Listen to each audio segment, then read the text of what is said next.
the second of his lectures, and it is titled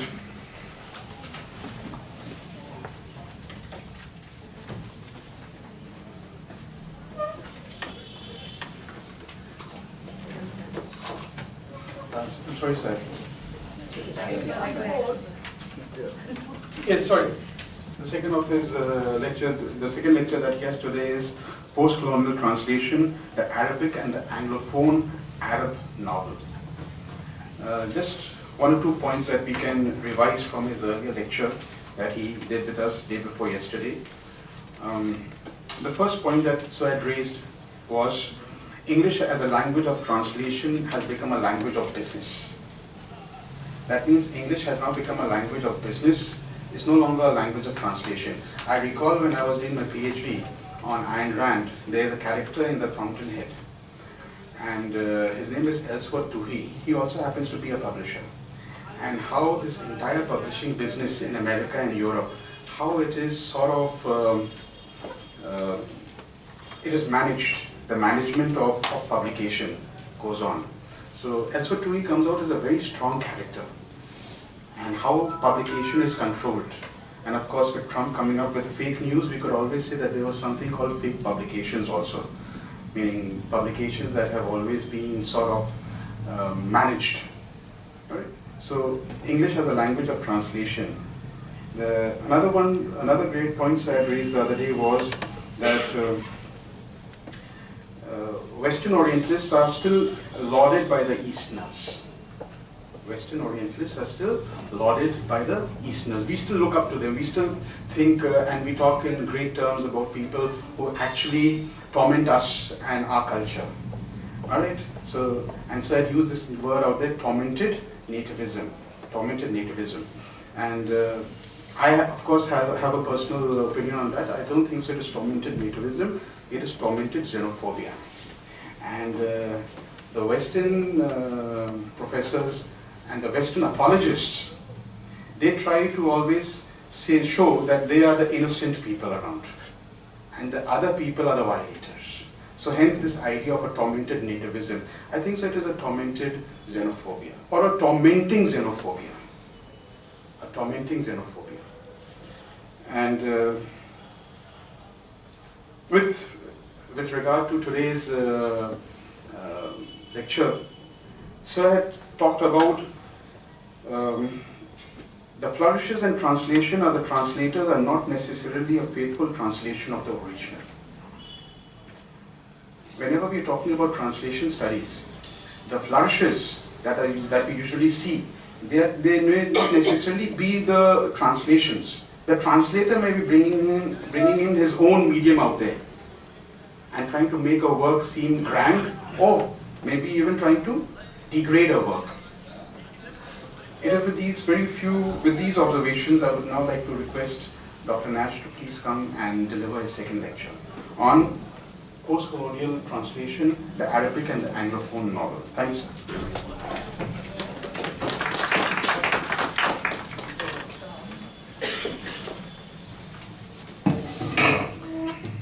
I don't know if you have this practice in India, but in England at least, when there's a comedian and he comes on stage, beforehand, before the comedian comes on, they have another comedian who comes and prepares, we say, softens up the audience, makes them laugh.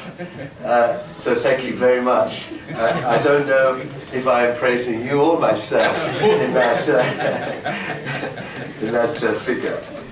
Okay, I'm going to read quite closely from the text, because this is a very closely argued piece of writing. It appeared in the Journal of Commonwealth, Journal of Commonwealth Essays and Writings, I think it's called, which was published in the Sorbonne in Paris, and edited by a colleague from France, in fact.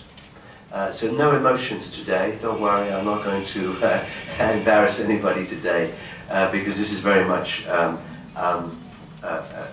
intellectual topic. In which language should I write? This is a question many post-colonial writers may have considered. If the choice is between composing their work in their own native language or writing in a metropolitan one. A conundrum that might apply anywhere in the world, this has become one of the central markers of the spread of globalized culture. In my lecture today, I intend to explore this issue with specific reference to the problems faced by Arab writers who wish to have their work taken up by Western publishing houses. Should they be lucky enough to be successful in this enterprise, they will either have produced an English or French text directly, or become one of those rare practitioners of Arabic fiction who have had their work translated into the global languages of the present day. In the 21st century, translation from English into other languages massively outweighs translation of other languages into English. Abu Ella has pointed out only 3% of all books published in English are translated from foreign languages. And within this group, translations from Arabic represent the weakest of the weak.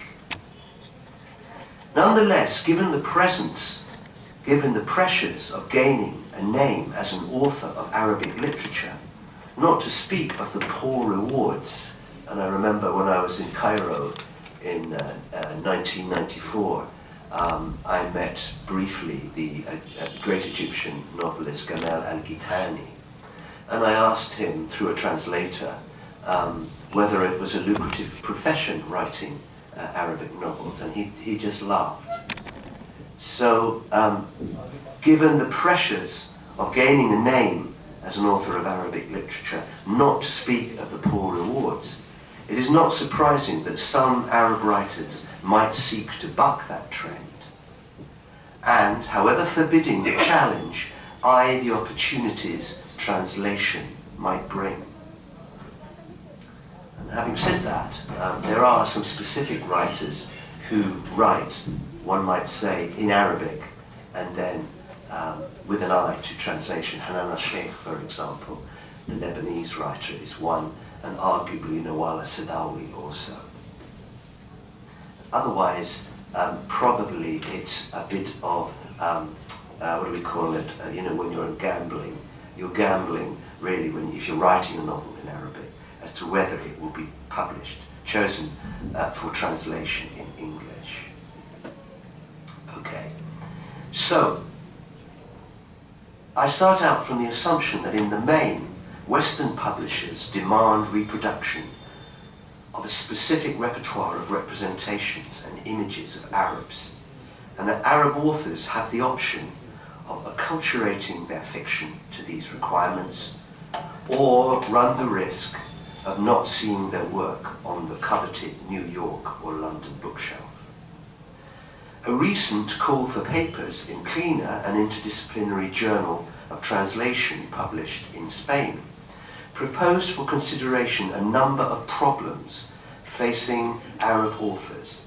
These range from, quote, the factors that influence the selection of an Arabic literary work for translation, whether, quote, translators foreground or exaggerate particular stylistic or thematic aspects in the works they translate, whether the notion that it is embargoed still influences the way Arabic literature is being treated by translators, publishers and readers, and whether there is a deliberate intent, as Edward Said stated, to, quote, interdict any attention to texts that do not reiterate the usual cliches about Islam, violence, sensuality, and so forth.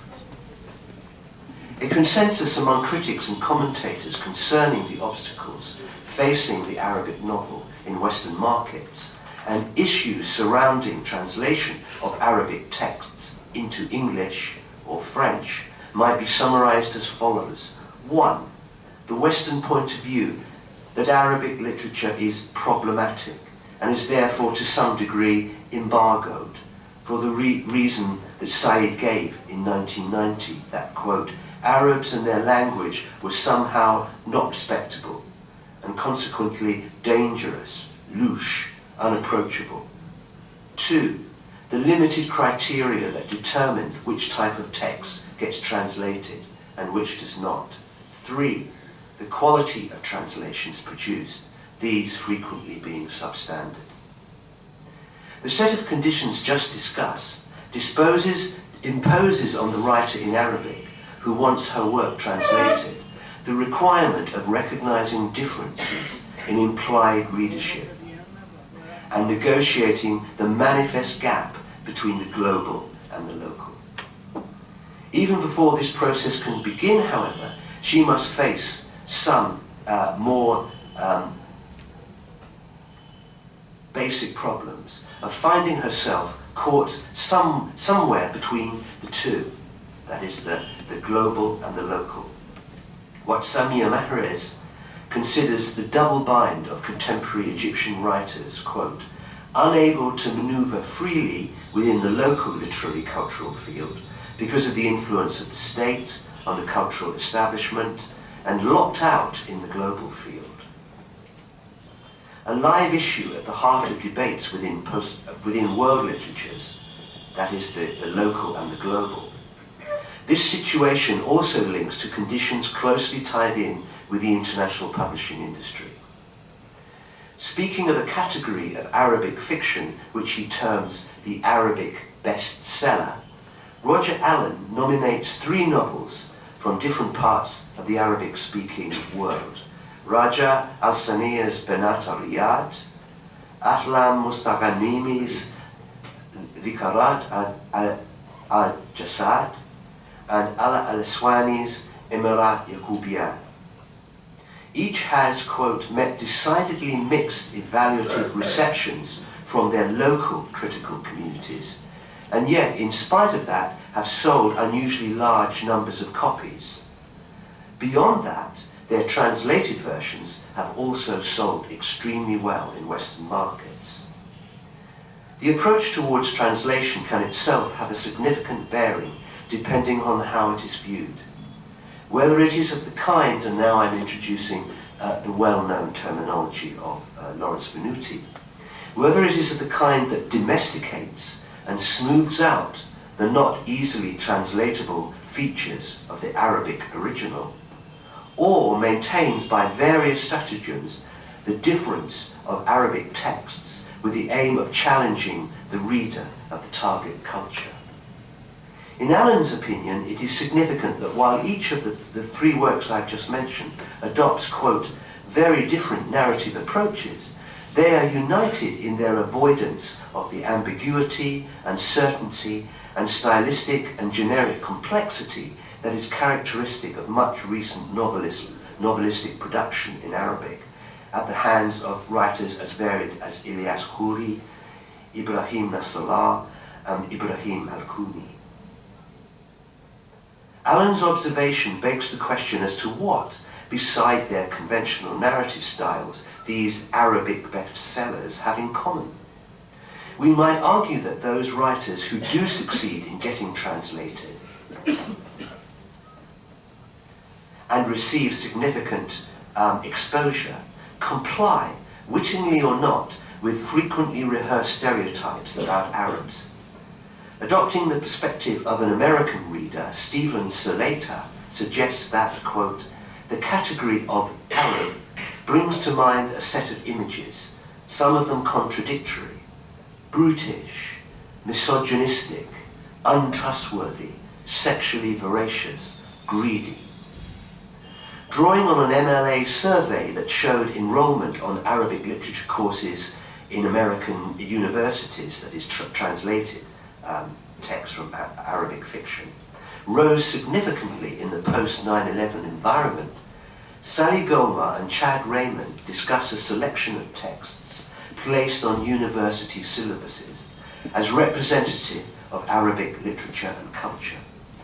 They argue that translated Arabic texts taught in American classrooms cover a limited repertoire and result in reinforcement of stereotypes of masculinity and violence. Quote, Arabic fiction taught at undergraduate level in the US, they conclude, does not reflect an Arab worldview as much as it reflects a neo-Orientalist vision of the Middle East, replete not with genies and flying carpets, but with ominous, scheming jihadis and oppressed, exploited women.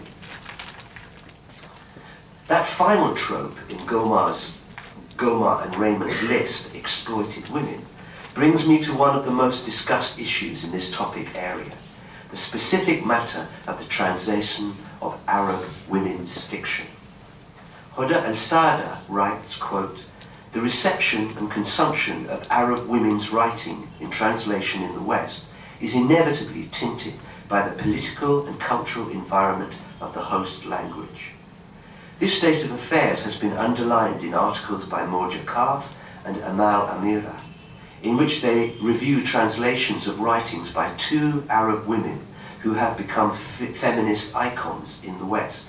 Kaf focuses on Margot Badran's translation and repackaging of Huda Sharawi's memoirs for a Western audience, demonstrating how, in the process of editing, Badran seriously underplayed the public theatre of Sharawi's activities in order to emphasize her secluded private world, encapsulated in the world harem, which is almost entirely absent in the original Arabic text. Amira lays out disparities in respect of crucial terminology between Nawal as-Sadawi's feminist-oriented work in Arabic and the widely read English versions. In both cases, translation is shown to operate in such a way as to smooth over difference and situate the text firmly within the Anglo-American reader's horizon of expectation. Kaf concludes that, quote, "The United States reading public, despite promising instances here and there, takes in data about women from the Arab world mainly by using conventions emergent from a long history of Western stereotypes about the Arab peoples and the Islamic religion. I find that these conventions take shape today in three stereotypes about women." Remember these three stereotypes. One, that she is a victim of gender oppression. Two, the second, portrays her as an escapee of her intrinsically oppressive culture. And the third represents her as a pawn of Arab male power. A more recent text that invites us to probe the extent to which identities are culturally stereotyped, resisted, overcome, or reproduced in translated literature is Raja al-Sania's novel Banat al-Riyad. Entitled in its English version, Girls of Riyadh, this is a softer, less conflictual work than is the norm for translated Arabic novels. It elicited highly positive reviews in the US and Britain on its publication in 2007. And indeed, I came across this novel, first of all, because of one of my Saudi Arabian MA students, and she wanted to write about this novel in her PhD, in her MA. The novel's original translator, Marilyn Booth, in her article, "The Muslim Woman as Celebrity Author and the Politics of Translating Arabic," records how she strove to resist power differentials more urgently than the Arab author and the Western editors, who, quote, "wanted the book to blend in with the Anglophone popular fiction market, which depends on familiar, at times formulaic structures and styles to maintain its large audience." With respect to Girls of Riyadh, Booth mobilizes familiar arguments pertaining to the Western publishing industry. Powerful, multinational conglomerate media outlets exerted pressures of domestication on the translated text, erasing the Arabic version's many, quote, "cultural and linguistic specificities," thereby, quote, "assimilating the novel to the chick-lit generic conventions in the Anglophone marketplace." I don't know whether chick-lit has arrived in India, or maybe there's an indigenous chick-lit. I'm not aware of that. But you might have heard of Bridget Jones's Diary. That's probably the most famous example.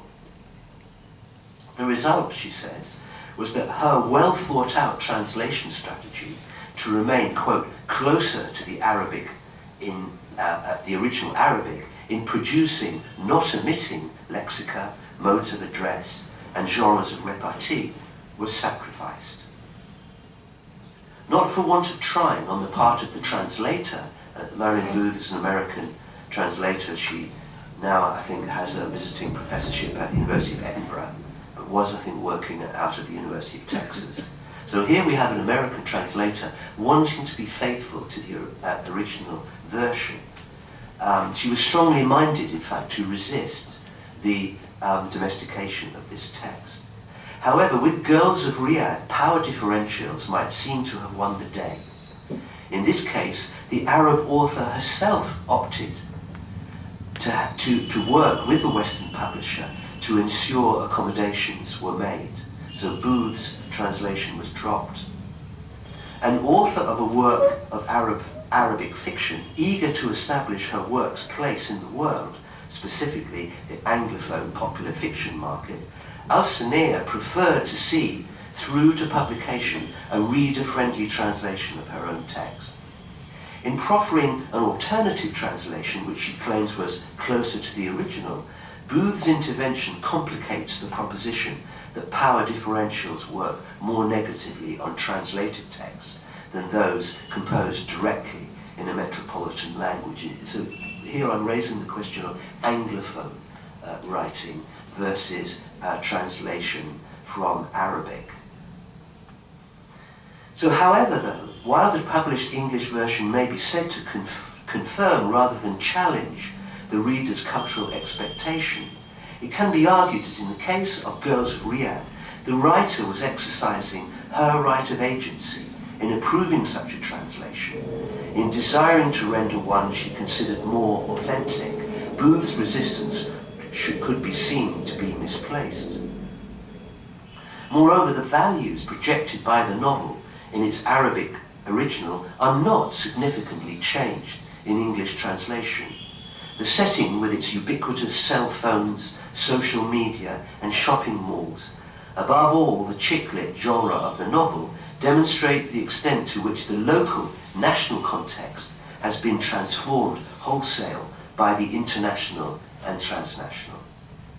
Girls of Riyadh on its own may not prove a thesis in respect of translations accommodating to power differentials.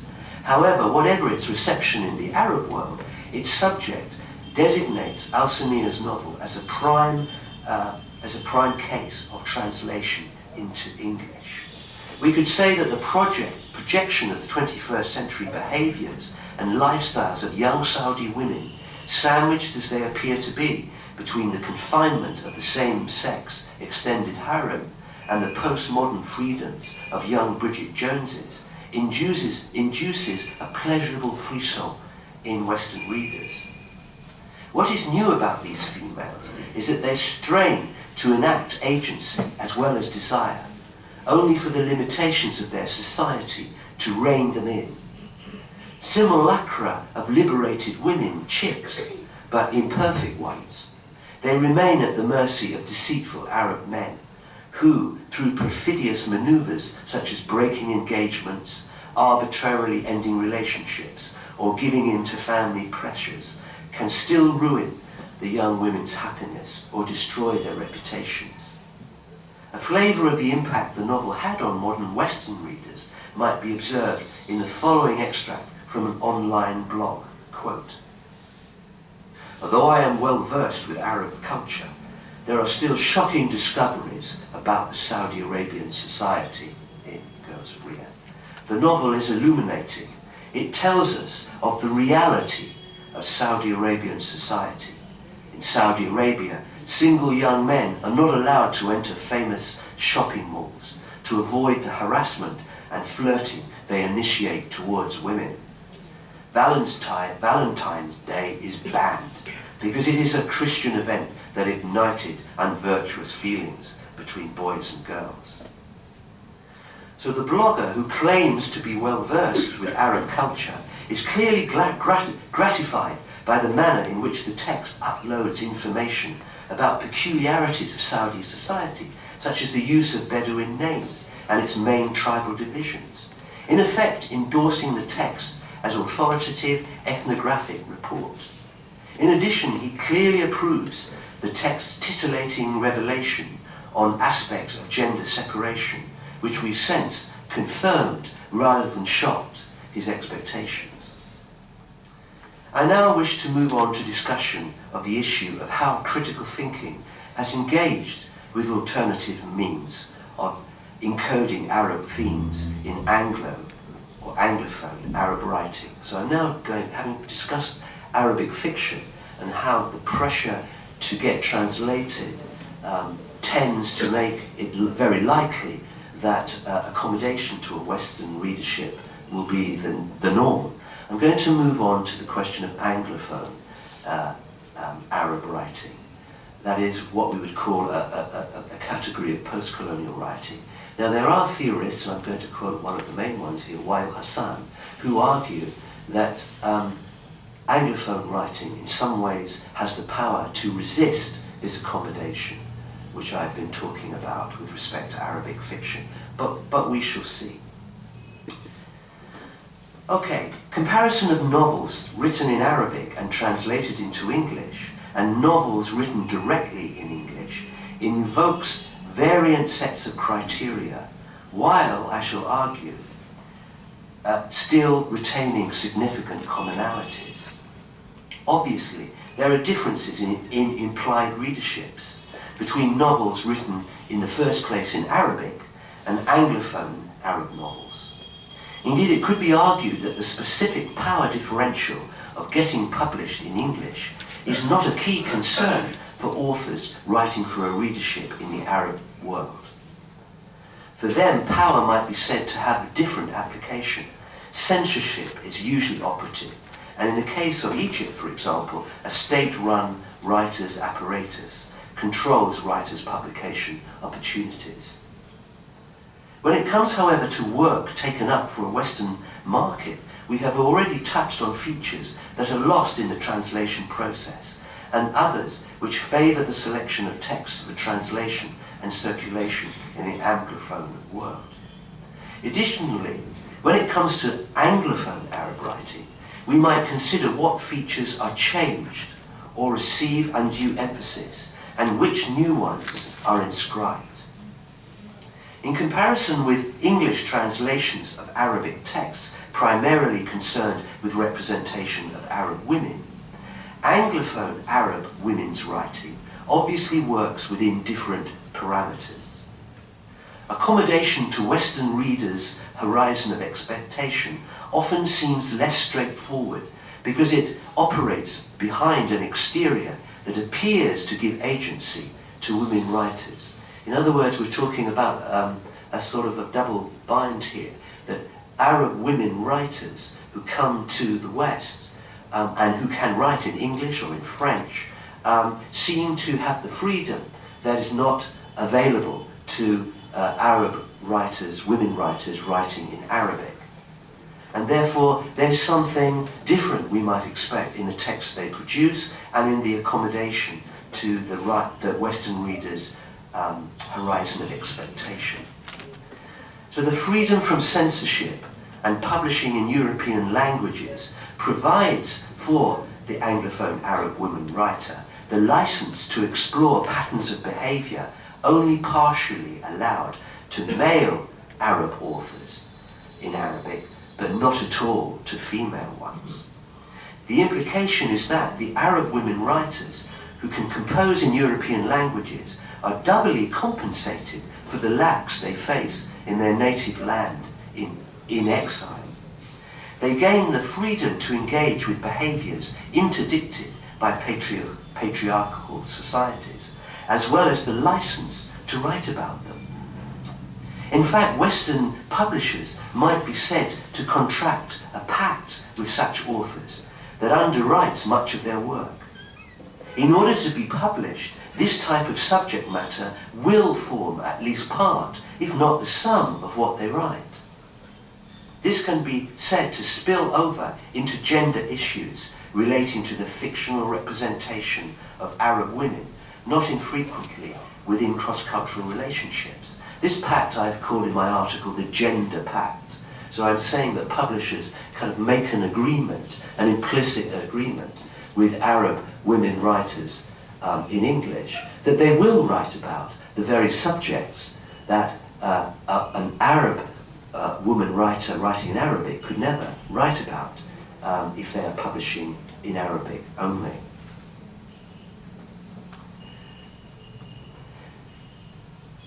So I'm going to test these assumptions out by looking at several writers.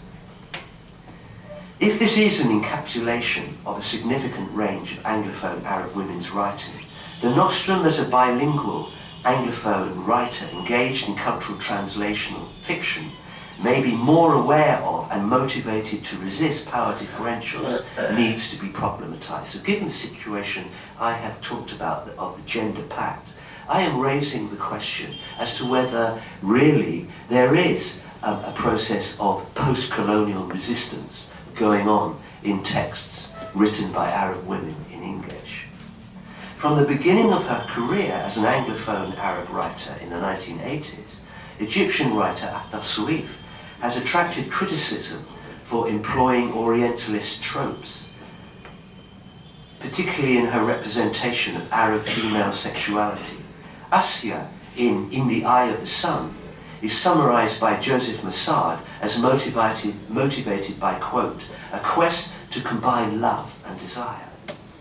Her much discussed relationship in the novel with the English hippie Gerald, Asya's much discussed relationship in the novel with the English hippie Gerald, so we have a sort of a cross-cultural relationship between an English man, a Western man, and an Egyptian woman in this novel, demonstrates a curious presentation of Egypt or the East in terms that perhaps the West was comfortable with, and of upper-class Orientalism, and these are terms used by Joseph Massad and Wael Hassan.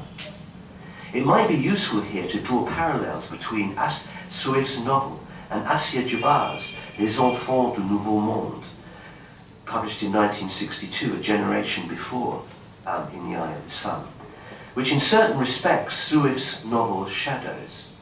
Both novels engage with colonial, post-colonial struggles, and it's these aspects which Arab critics in particular like about Ahtar Souif. She's received much plaudits from Arab critics, and I think it's because she is a kind of sort of proxy pan-Arab nationalist. And therefore, this means that her fiction is much praised by them. But by the same token, there has been criticism, as I've said. So if looking at these two novels by Assia Jabbar and by Souif, their politics is, if you like, more in line with a post-colonial way of thinking.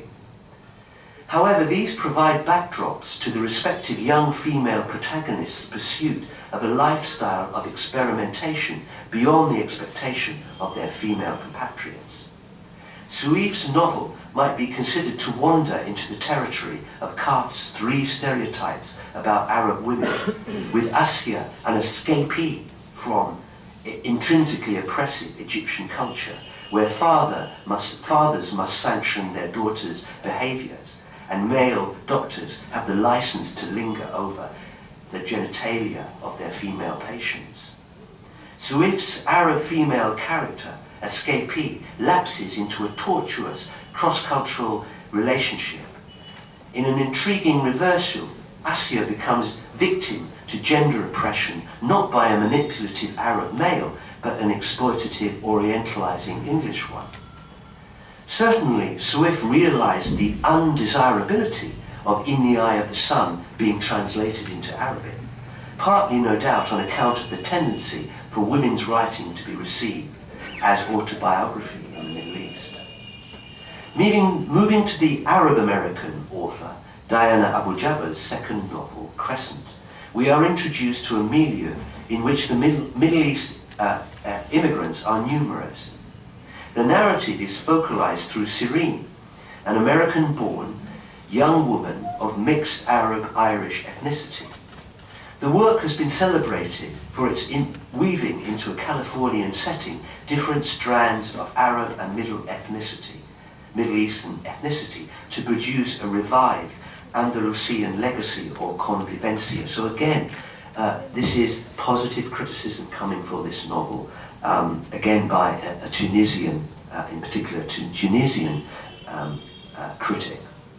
However, in spite of its achievement in representing an Arab politics within an American context, so the book's okay on the politics from a post-colonial point of view.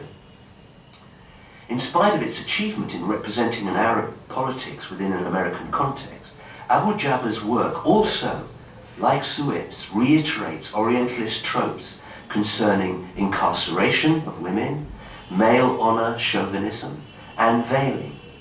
As a counterpoint to American fixation on terror, incidents in the novel disclose a brooding sexually driven violence and violation either visited by or on Arabs. On the personal front, the female characters deliver testimonials on Arab boyfriends. Serene's narrative of her Iraqi boyfriend, Han, his Othello-type jealousy over a scarf he gives her, and she loses, takes the reader into the territory of the Arabic fictional stereotypes raised by Sulaita. Saudi Arabian student Rana fills the escapee road to a T.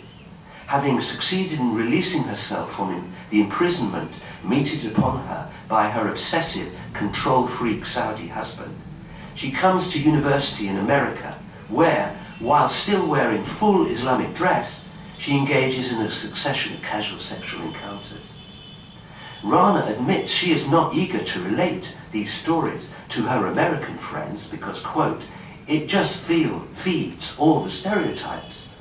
And while Abu Jaber's defense here could be that she is attempting to modify these, in the process of their repetition, she also appears to be reinforcing them. What is particularly interesting in comparing these two novels, In the Eye of the Sun and Crescent, aside from their variant articulations of the politics of Arab-West contestation and their different focalizations of home and of foreignness, is the degree to which each allows entry to the kind of stereotypical representations of Arab women that conform to what Karpf, quoting Wolfgang Iser, terms Western reader expectation. In her closing remarks, Karpf goes on to argue, this calls for texts that make reading less smooth. So she's talking about Wolfgang Iser, a German-American critic, calling for texts that make reading less smooth. It calls for publishers, translators, authors and readers to become conscious of comfortable patterns of reception of the sort that restrict Arab women's writing to the ghetto of victims, escapees and pawns. If there is such a thing as a gender pact between Western publishers and authors and translators of a certain genre of Arab women's writing, this might be said to operate in both translated Arabic fiction and fiction produced by Arab Anglophone writing. And the most obvious example of this is Hanan al-Sheikh, who writes her fiction in Arabic, but spices it up with relationships between your proverbial Arab woman who is in exile and Western men.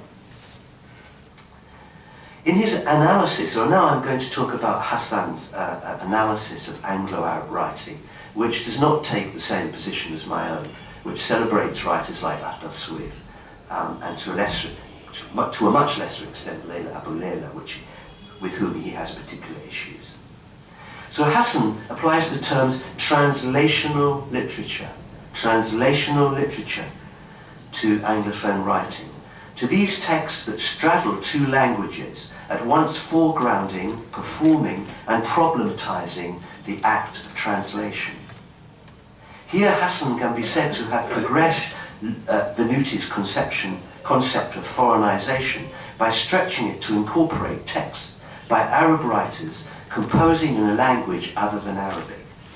Hassan proposes that certain Anglophone texts constitute a form of writing that can, quote, thematize the processes of translation, bring into sharp relief the conditions of immigrant Arab writing in general, and draw a benchmark for the most contestatory kind of cultural translation found in it. So he's arguing that you can find in these Anglophone Arab novels contestatory values, and that can be a feature of cultural translation.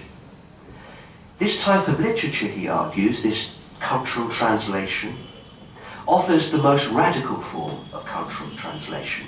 Sorry, this Anglophone writing or Francophone writing offers the most radical form of cultural translation because it lays special emphasis on translation as a crucial component of cross-cultural contact.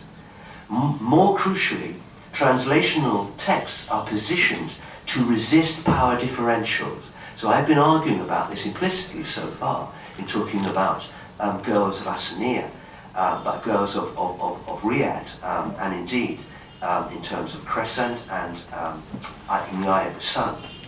But he argues that Anglophone or Francophone texts are positioned to resist power differentials that influence the work of the translator and reproduce stereotyped cultural identities. So, in other words, he seems to be saying here that certain post-colonial writings, Anglophone Arab writings, are better positioned to resist the cultural power of the West. Hassan proceeds to list a variety of strategies adopted in translational texts, from transliterating words and phrases for which there is no English equivalent, to inserting literal translation of idiomatic expressions, all of which together have as their product the facility to Arabize, Africanize, or Indianize English. In point of fact, Anglophone Arab writers who create this form of literature are not necessarily performing anything new, as Hassan recognizes by referencing African and Indian writers who do the same thing, as well as Maghrebians who write in French. So, in other words, his theorizing is applicable to Indian writing in English, North African, Maghrebian writing in French, and so on. This importation of sort of phrases which are supposed to make the writing, defamiliarize the writing, and one thinks here of Salman Rushdie's use of sort of a Bombay type of English, which has been much praised in the West, but in fact very soon becomes sort of accepted and not very much considered as resisting. Akhtar Suif does it as well. She's been much praised for making her characters speaking in English, but sort of mimicking the pattern of Cairene Arabic. So this is a feature which is, it is suggested, it brings something new and challenges the Western reader, challenges their horizon of expectation.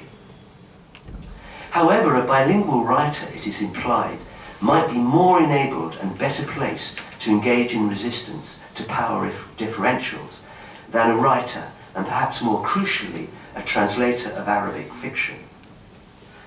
While this may be the case, the assumption vis-à-vis translation of Arabic fiction in particular is that producers of Anglophone translational fiction potentially may be more aware of and more motivated to resist the power of differentials applied implicit in the translated text. So brilliant, you know, the Arab woman writer in particular, she's free, she's not involved in the censorship process, she's very intelligent, she's bilingual, she's able to translate Arabic directly into her English text, and so this all seems pretty good. There is, however, a corollary, one connecting both Arabic literary texts, translated into English, and Anglophone Arab fiction. That is, a translator from Arabic into English and an Anglophone writer are equally at liberty to take up the option of either accommodating or resisting power differentials. So here I'm saying that rather than, as Hassan does, say that the Anglophone Arab writer is in a better situation to resist differentials than the translator of a piece of Arabic fiction, I am saying that they both have a choice, in a way. Both have a choice to resist these differentials. So the Anglophone Arab writer might decide to resist the power differentials and challenge them in her text, or she might also make the choice, like Al-Sania, of accommodating the Western audience and writing, in fact, for a Western audience. Either, in other words, may accede to the pressures of market demand and the literary conventions of English fiction, if they are so inclined. To state this corollary is not, however, to confuse the imbalance in cultural translation, where, as we have already argued, the pressure to accommodate to the target culture can be stronger than the pressure to resist.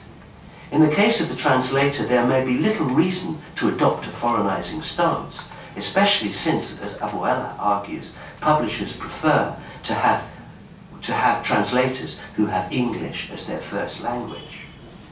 However, in the case of translation, as Susan Basnett notes,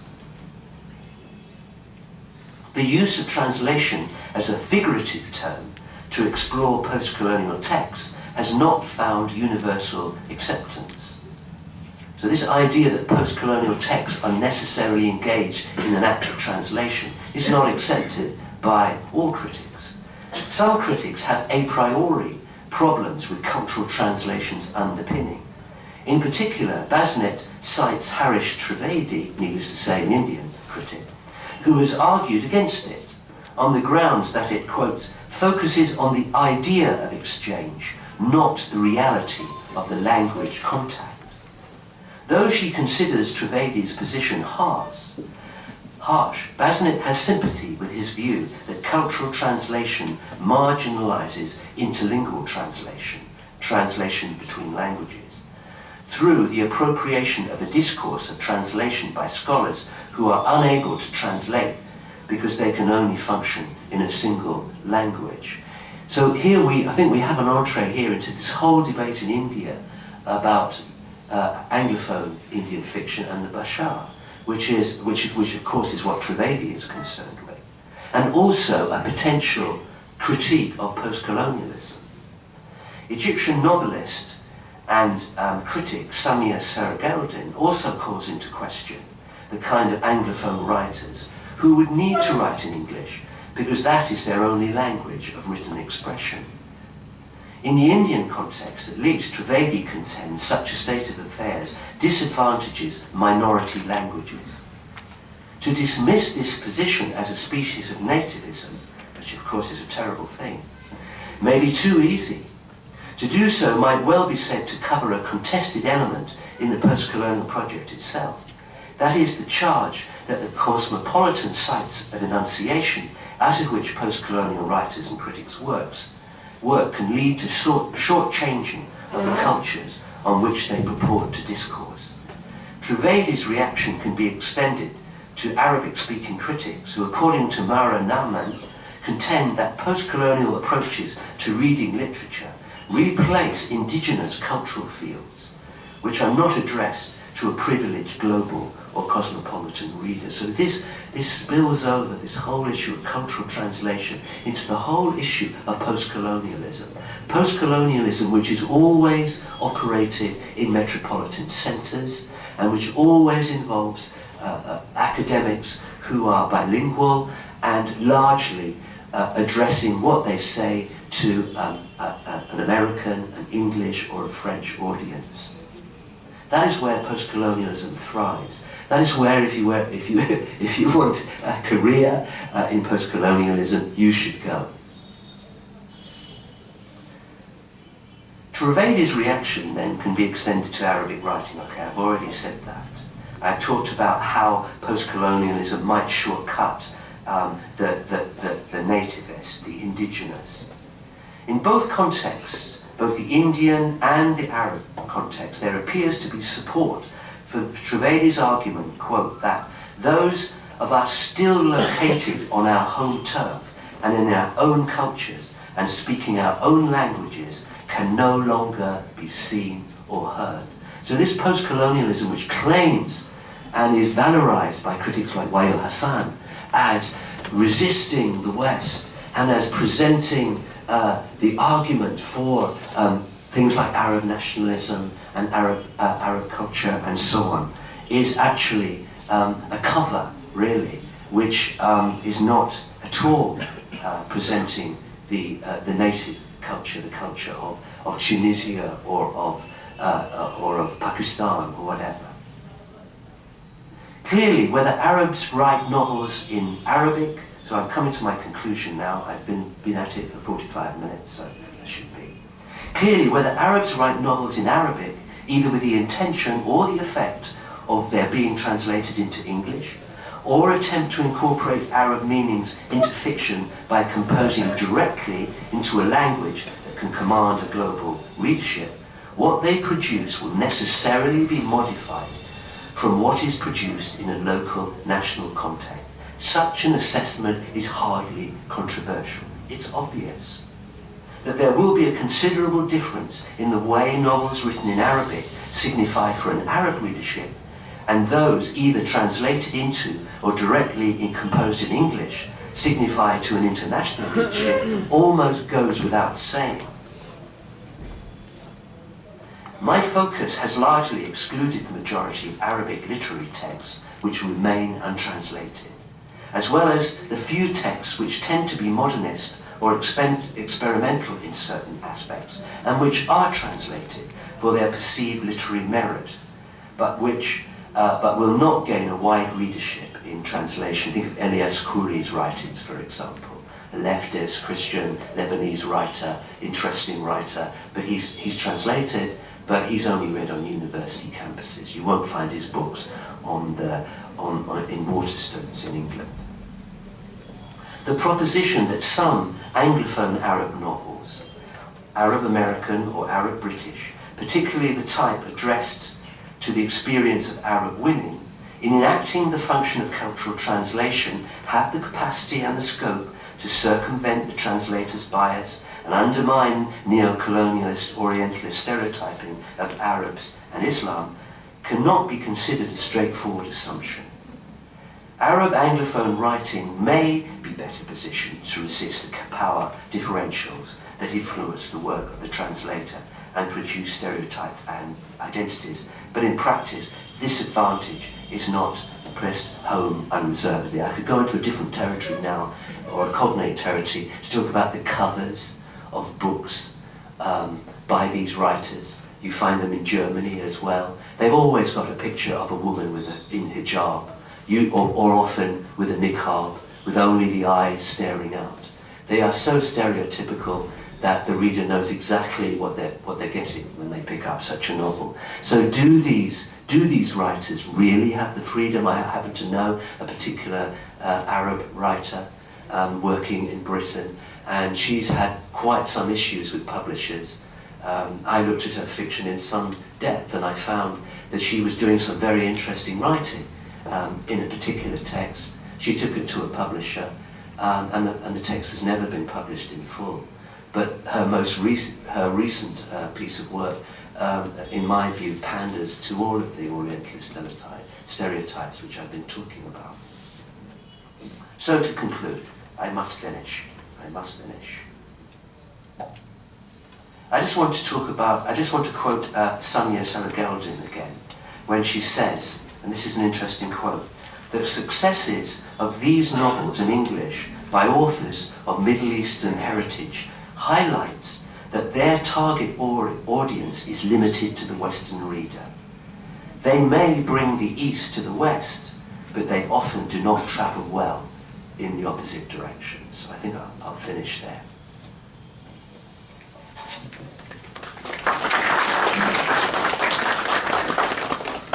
Questions are please welcome.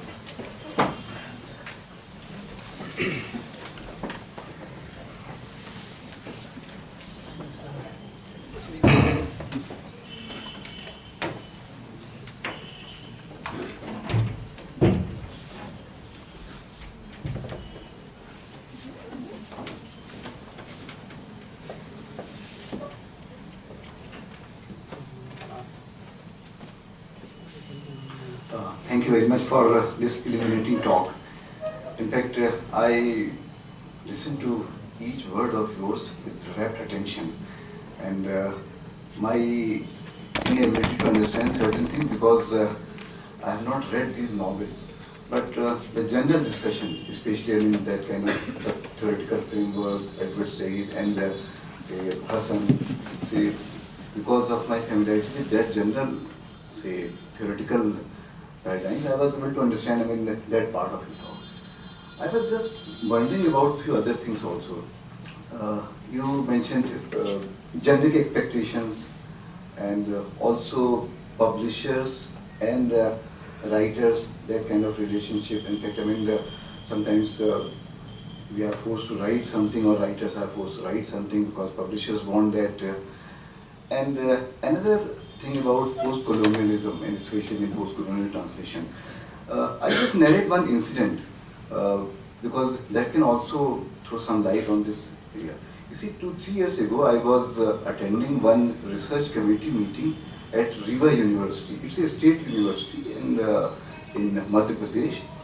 And one particular topic came up for discussion. And the topic was, say, a researcher wanted to work on Jean Sassoon. I don't know how you pronounce.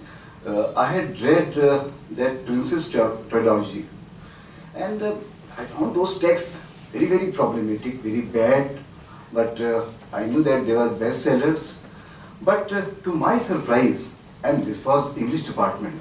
This meeting was attended by some so-called experts also. They did not find those texts problematic at all. That means the worst kind of stereotypes that you can have about the Arab world, the worst kind of stereotype that you can have about Arab women, and especially that pattern. So, you mentioned that Arab women as victim, Arab women in need of liberation, or say, for example, America, the Western world appears a kind of beacon of hope. So, all those stereotypes are very much there. But to my surprise, there was nothing problematic about those texts, say, in many places. That brings me to an observation that maybe many of those stereotypes, they are consumed in different places because of certain local ideological positions. Say, for example, if we are talking about India, India is a big market. India is a big market for books in English. So maybe the certain things or the worst kind of stereotypes about Arab women, or for that matter, say others. So they also find a kind of market elsewhere. So that is one observation. That and another thing, in fact, is if we just reflect on our situation. Say, for example, universities. So whether it is Aligarh Muslim University or other universities, we also discuss this subject, post-colonialism. I'm reminded of one remark by Edward Said in Culture and Imperialism, where he suggests that sometimes when we discuss these subjects, it appears that that phase is over. That phase is over. Whereas when we read newspapers and where we follow other details, we know that that phase is not over, but maybe for literature students, maybe for students in literature department, it appears that okay, that phase is over. So that means there is this disconnect between what actually happens outside and what actually happens in literature department.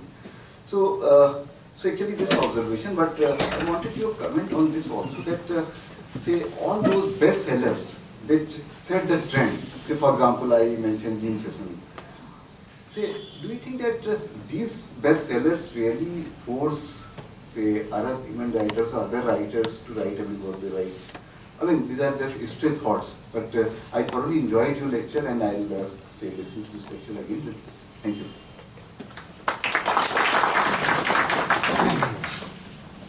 I'd like to make this more of a colloquium. Let's have some people coming up. We've got some of our colleagues, brothers and sisters from the Arab world. Perhaps they might have something to say. So please have the confidence to come up and perhaps say something that you feel about this issue. I'd like to invite Dr. Mubin Raza. He's visiting us from the King Abdulaziz University, and he'd like to ask a question. Good afternoon. I think it's, yeah, about. First let me introduce myself to you because recently I was awarded a PhD. That was like 3 years back, and I came to know after I was awarded that you were my examiner. I did on D.H. Lawrence. Oh, yes. 3 years back. Yes, Moving on is that time. Yes, yes. Yeah. By the way, for the students, I have been teaching English in Saudi Arabia for the last 17 years. I'm a student of this department, and some of my colleagues are here. Some of my classmates are here who are in senior positions now. About Arab novel in general, as an outsider, obviously I was also an outsider, say like 10, 15 years ago. But after living in Saudi Arabia for such a long period, I have realized that you have mentioned about a blog which was on Banatul Riyadh, Girls of Riyadh. Saudi Arabia is obviously different from the rest of the Arab world because there is segregation and there are things people know who live there or who have read novels, right?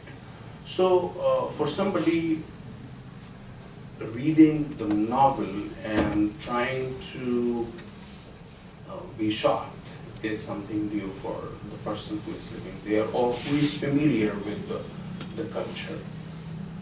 When we talk about North Africa, like countries like Algeria, countries like Tunisia, Morocco, because some of these countries were already occupied by the French.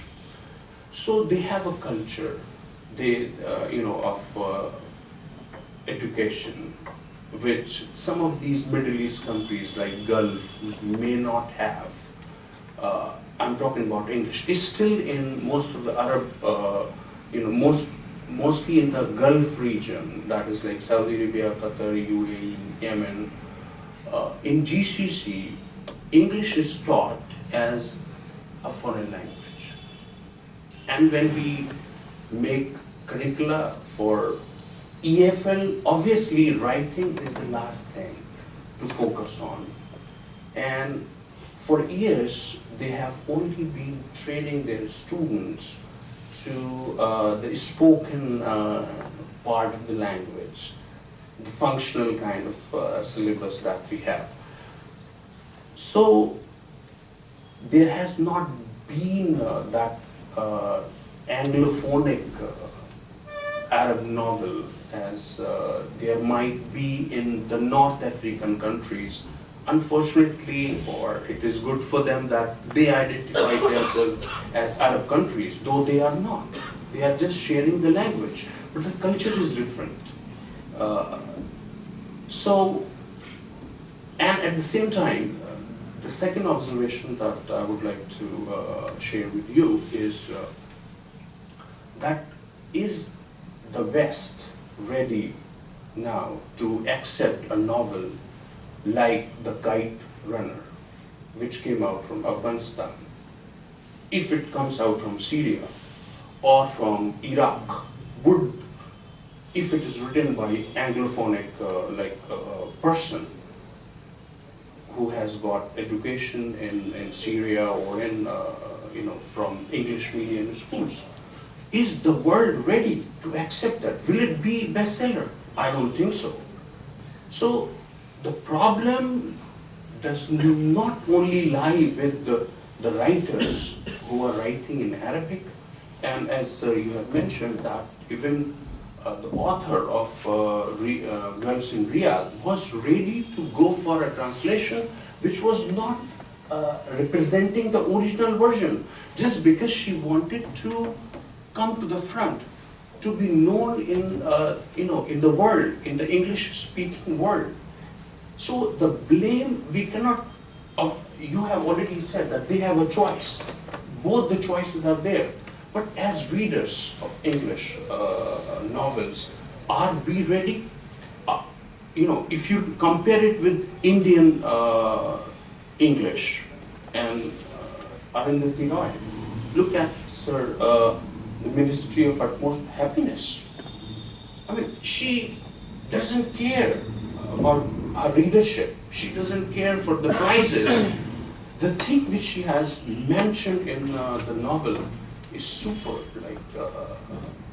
She's living here with all these problems which, might be there for an outsider or for people who are living inside the country. She is least bothered about that. So that kind of bravery would be there, but it will take time in the other Arab novels and novelists. Thank you very much. Thank you.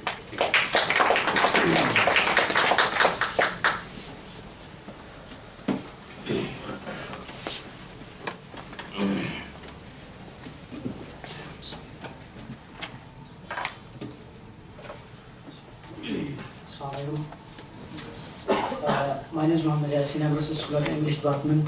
I'm working in Arab American grammar and theatre studies. For just the comment which you have said is that they will not be ready except the writers will cross the lines of morals and traditions and culture. And for my questions, I have two questions. The first question is that I am working on something, I call it re-orientalism. But still I have to just explore and support my idea more, that is with more examples and more with more things from works. But my question here is, can we label the current anti-Arab and anti-Muslim racism as re-orientalism,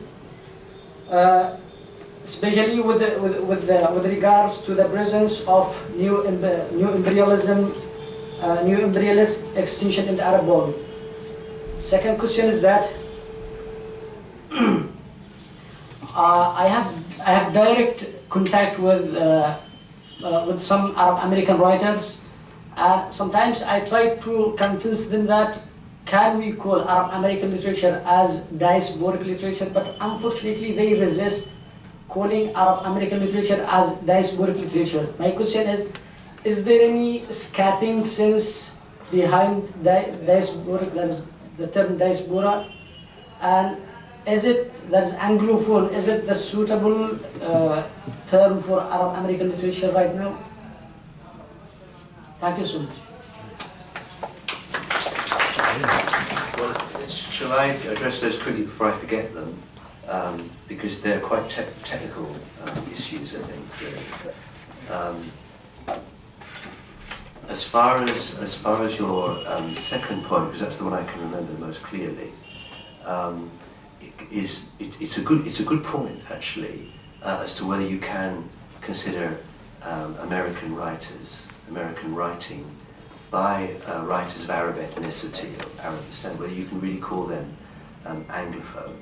And you might be right. There might be an implied positioning towards a European context when we use the term Anglophone. I think Anglophone might be a term which follows a little bit in the footsteps of Francophone, because as you rightly suggested, the situation in the Maghrebian countries is not exactly the same as the situation in Europe and America. So there are specificities about these situations. And I think if I were to try and think on my feet and to try and give you an answer to those questions, it might take me some time, and so if you'd like to come back to me on those, we'll talk about this in more detail. But the first question you use, re-orientalism, sounds a lot to me like neo-orientalism, which is a term which is now in use, and it does connect to the discussion about Islamophobia, which I will be touching on in my last lecture.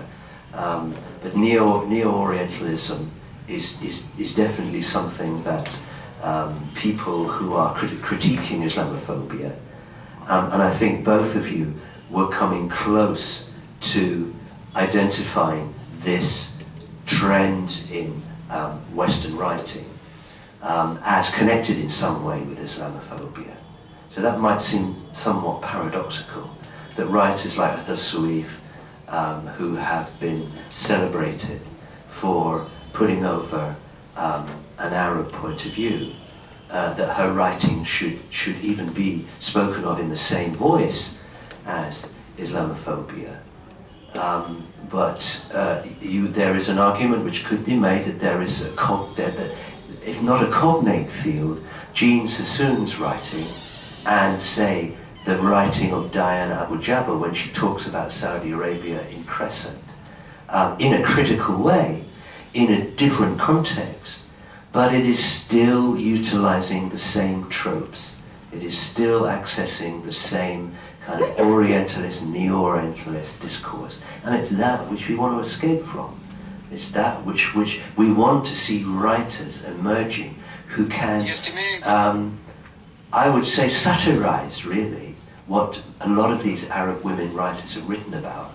Let us see a writer. You talk about can a writer write about Kite Runner in Syria? I mean, for me, Kite Runner is a very problematic text, a very problematic text. And would one want anybody to try and rewrite that text in a Syrian context? If they took the same position as the writer, was it Khalid Hosseini? Yeah, if they took the same position as Khalid Hosseini, I don't quite know what their position would be, because the CIA, I don't know, has been as operative in Syria as they were in Afghanistan. So I don't quite know how we can answer that. But yeah, I would just give one example of a writing back. I met a filmmaker after my last talk, and he was talking. I won't say what he was mentioning because that was between him and me and a few others. But he was saying that sort of laughter or humour is a good way to undermine.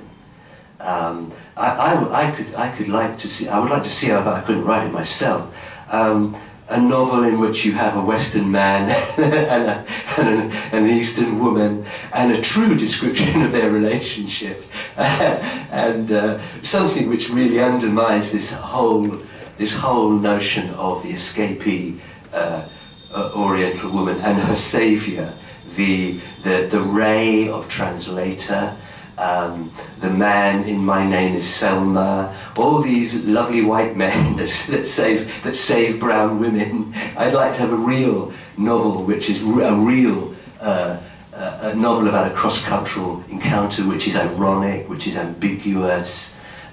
You don't find irony and ambiguity in post-colonial writing too much. You don't find the subtlety and sophistication that you'd find if you went to a piece of Arabic fiction. Or, yes, we get that more in Indian fiction. I don't know why. So I don't want to give a second lecture. But it's a topic which has all kinds of ramifications for post-colonial literature, for gender studies, as you said, for the question of Islam, which we haven't touched on, which is better, because that will come up in my next presentation.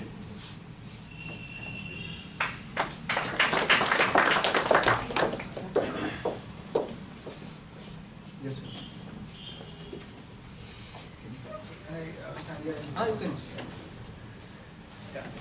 First of all, actually, thanks for the illuminating lecture. That's very enlightening to listen. And I have three queries to ask. One is, we are talking about post-colonial aspects, and especially Anglophone Arab writings, and as well as Arab writers who write in Arabic language.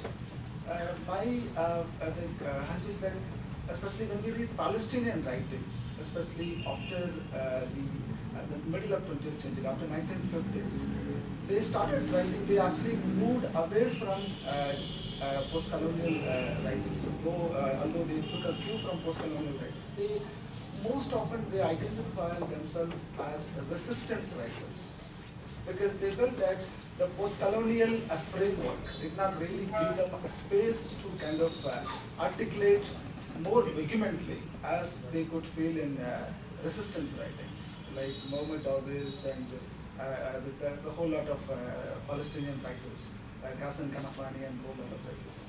This is my first thing. So how do you kind of locate their resistance writings? Do you want to will you like kind of be calling them still as post-colonial writings, because they say that it's a kind of again, an Orientalist framework. It does not really give them a kind of space to kind of articulate themselves more vehemently as they would write in resistance framework. This is my first question. Second is that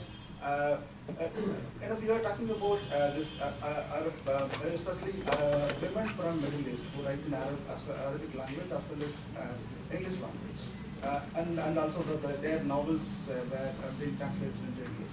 I mostly feel that, especially when we read the novels that have been written by Arabic women in Western countries as well as Europe and America and UK, all these countries, they kind of got in a kind of ambivalent situation, as in whether to articulate, whether to identify themselves as the Western writers or as the Arab writers. To put it even more simply, they actually got in a dilemma between host culture as well as home culture. But the kind of tension when we read their novels, especially the narrators, clearly indicate. And also, I've read Edward Said's daughter's autobiography, Nabila Said's. And title itself is kind of very thing. It's like an Arab American woman caught in a kind of dilemma between a kind of what you call Western as well as the kind of Arab culture. So the dual culture, the two cultures, they couldn't actually kind of draw parallel. They almost live in a kind of tension. The writing also reveal the tension between host as well as home culture. So how do you kind of also take observation on this? Is the second thing. Third thing, I just want to kind of comment on the whole lot of autobiographies that come from kind of West Asia. This is especially after 1948, the whole lot of autobiographies came from Palestine.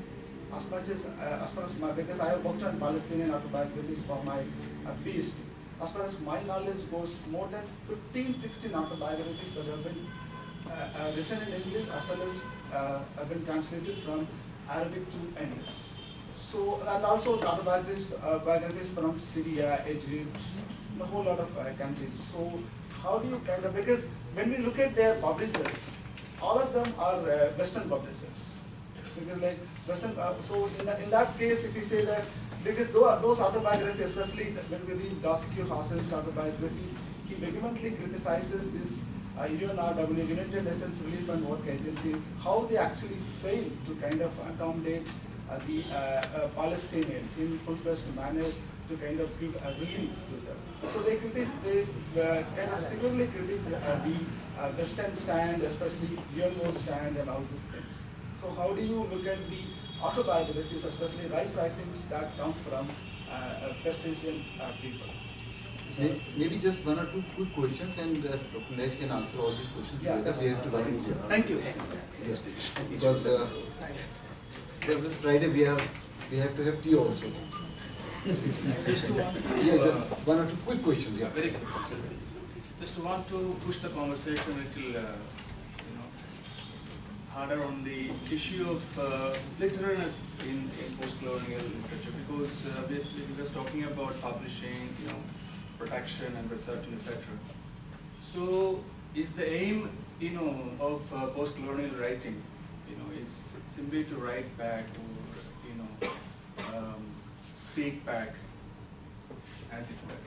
So, how do we understand? Because it seems to me that the questions that we used to ask about post-colonial or post-colonial, situation, do the questions remain as the same, or have the questions changed? Are we still concerned with writing back, speaking back, etc., etc.? And secondly, since we are all operating within this liberal paradigm, and we all read these works from such liberal ideas, in the process forgetting the fact that there are many different ways of living, ways of being and acting in the world. So very often, and that's why when we see these stereotypes in different novels coming from the Arab world, or novels written about the Arabs, usually we forget the fact that there are different ways in which there are different ways of human flourishing, as it were. different ways in which people can live out, you know. So, for example, in this case, the novel of Leila Abul Ala that you mentioned, you know, it paints a very different picture, as it were, because in her novels you see she presents Islam not as a source of oppression or violence, but rather as a source of self-empowerment, personal development, etc.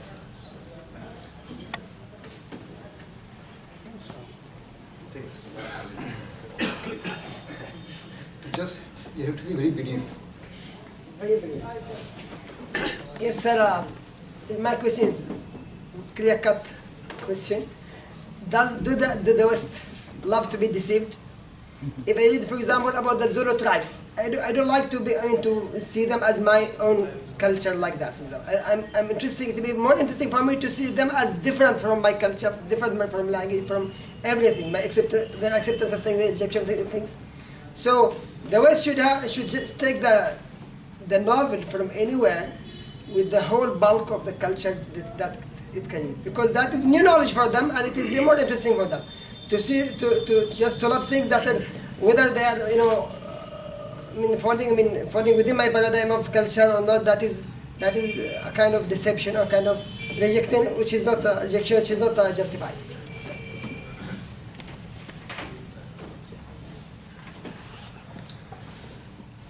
Okay, there's some very interesting points there, and obviously from people who are doing work in the field and are having to think their own paths through what defines their own field, and therefore we're talking about diversity here. And this is one of the issues which has been raised against post-colonialism, that it is too formulaic, going back to the issue of writing back, which comes, of course, from the Ashcroft et al. Book of 1989 now.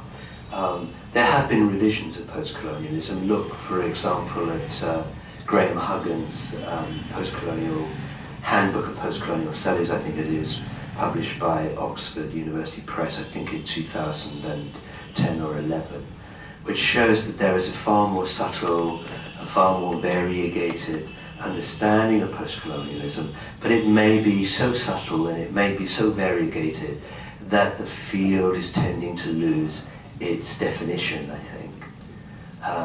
Because we're talking about, the questions that I've been asked are questions about particularities.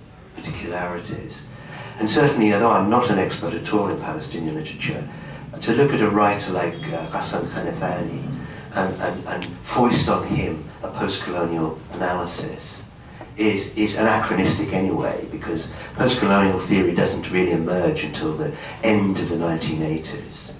And it's dependent anyway upon Edward Said, and Edward Said has already written about Kanafani, and he's already articulated Kanafani's writing in its resistance context. So to need to have to apply post-colonialism to Kanafani is something that's your field. You can assess the need to do that or not. The question of autobiography, of course, yes. I mean, there's Jean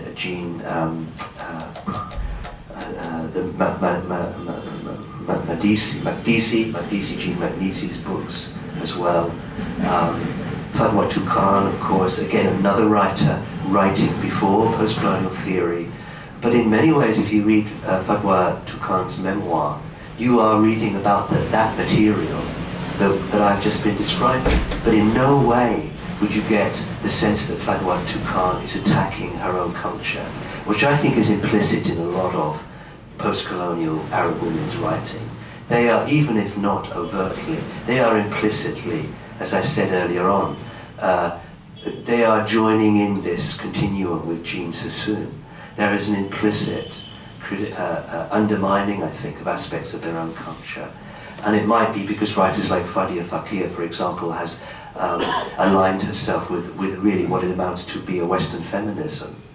Well, she has just reason to do that. but I suggest that in applying her the position that she has towards Arab nationalism, which you find in Pillars of Salt, there's a clear kind of dialogue, antagonism going on there between the earlier nationalist, Arab nationalist narrative, which was patriarchal, and a sort of feminism which you could say is an Arab feminism, but it's something which is perhaps somewhat outside the context of post-colonialism. So yes, how to deal with those Palestinian writers of autobiography, and if they go back to as early as just after the Second World War, which Toucans does, for example, then you must look at them on their own merits. You must bring in other theoretical perspectives. You can use post-colonialism if you think it applies. Just as we said that to talk about Maghrebian fiction, to look at the writings of Asya Jabbar, Tahab and Janoun. I mean, they are much more complex writings. They are, I mean, dare I say it, they are better writers than the women that I've been talking about today. They are better writers.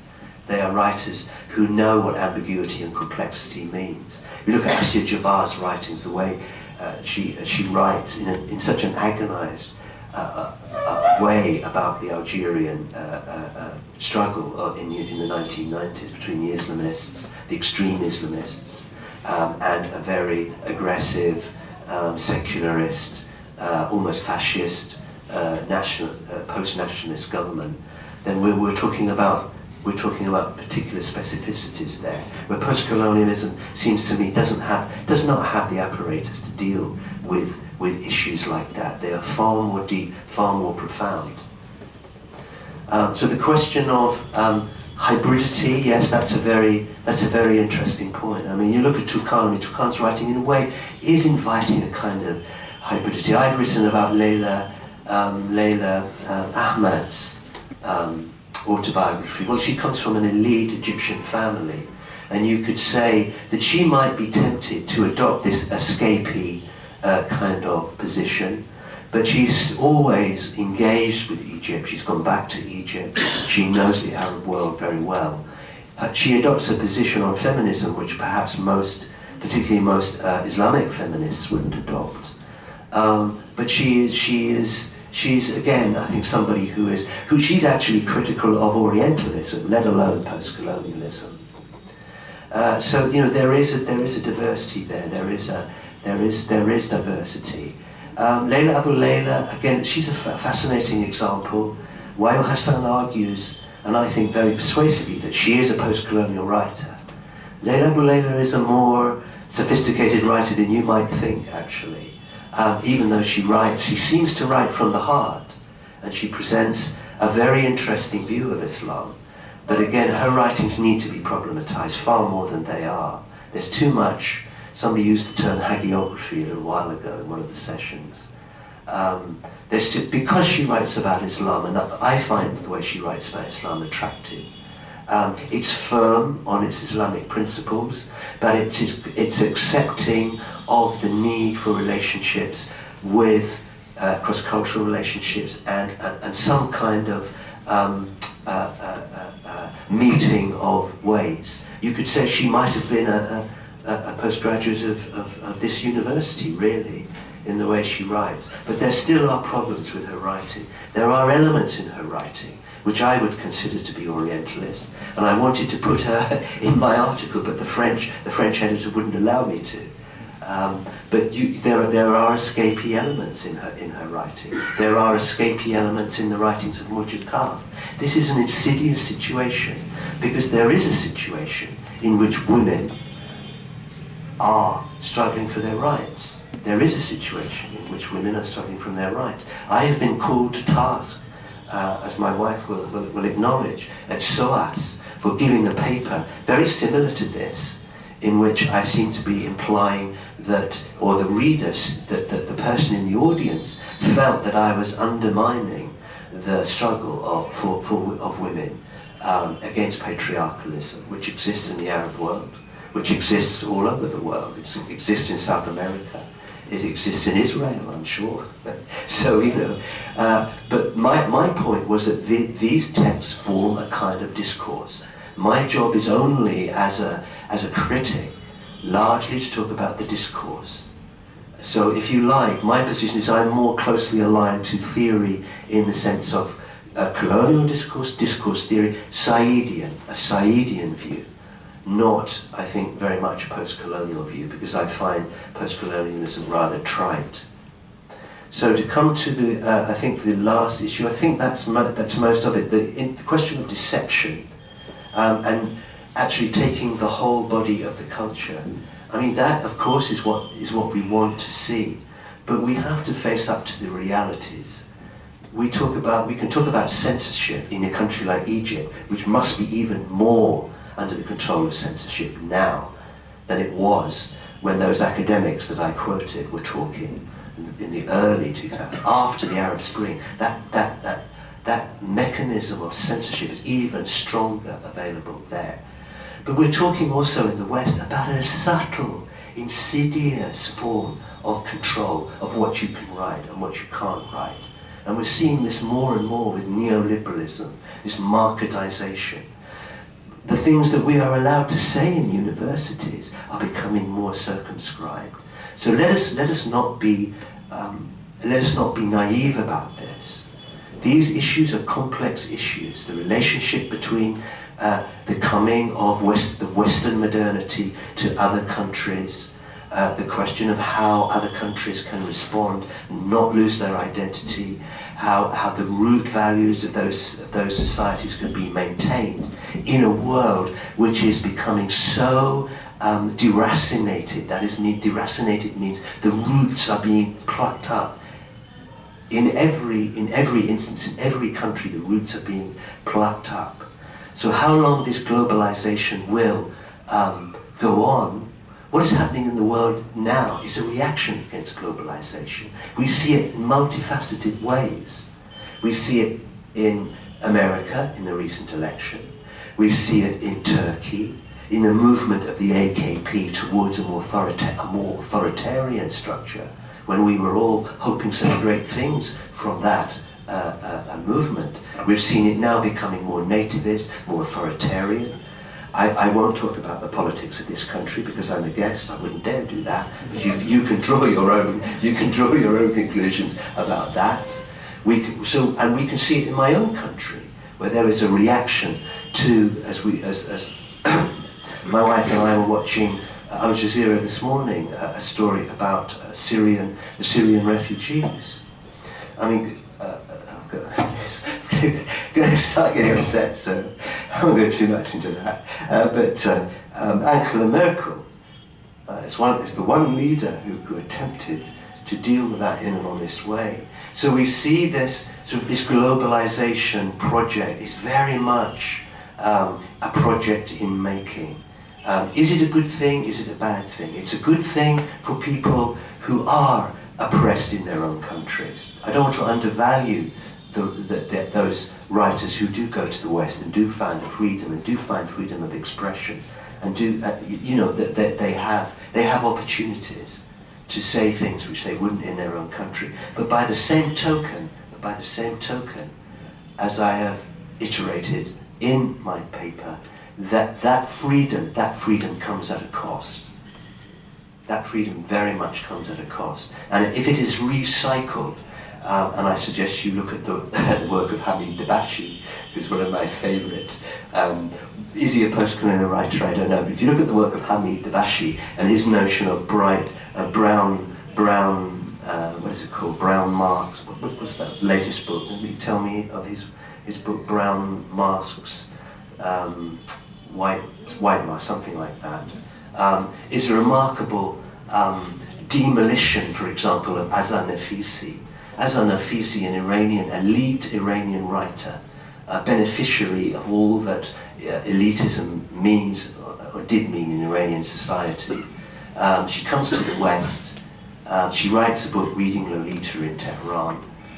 It excoriates the existing regime in Iran, and it implies that American culture of a past epoch, Western culture of a past epoch, humanism, which is now really superseded, can save the world. If all our young girls could read Jane Austen, then they would be liberated. So Debashi excoriates this kind of writing, which is, he points out, was linked, in fact, the way her writing was celebrated was linked to a movement, a thrush on the part of the previous but one regime in America to actually invade Iran. So we cannot consider that these writings are innocent. In their extreme form, at least, we cannot consider that they are innocent. So I think my final remarks, because I've already given a paper, my final remarks are to say to you, be, as I've been saying in my writing session, is be critical, be critical. That's all we can ever do.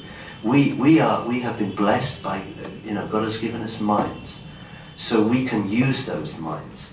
And using our mind is not a bad thing. Being rational, being critical is in many ways our saving, one of the saving things that God has given us.